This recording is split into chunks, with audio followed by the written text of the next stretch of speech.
Setelah mengikuti pembekalan di dalam kelas selama 2 hari, sebanyak 72 calon pasukan pengibar bendera pusaka atau Paskibraka Provinsi Bali tahun 2026 mulai menjalani latihan secara intensif di lapangan Puputan Margaran Reno Denpasar, Sabtu 1 Agustus 2026.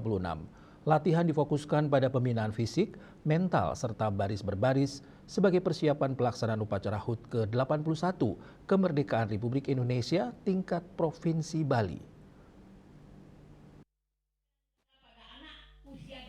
Sebelum memasuki latihan lapangan, para peserta telah menerima pembekalan dari berbagai instansi.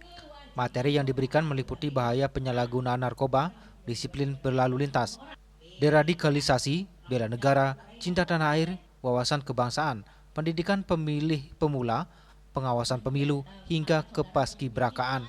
Kepala Badan Kesatuan Bangsa dan Politik Provinsi Bali, Igede Surelage, mengatakan 72 peserta yang terdiri atas 36 putra dan 36 putri.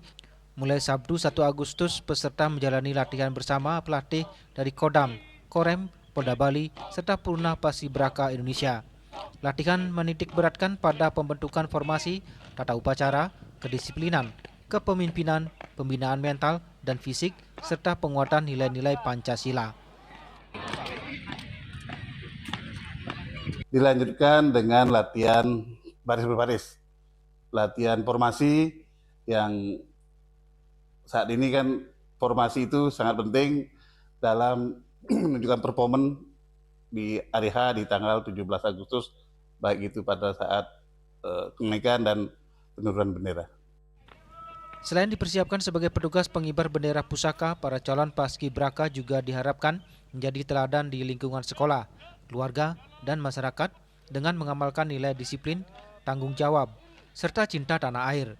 Rencananya para calon paskibraka Provinsi Bali akan dikukuhkan pada 14 Agustus 2026 bertepatan dengan peringatan Hari Ulang Tahun Pemerintah Provinsi Bali. Winate, Bali.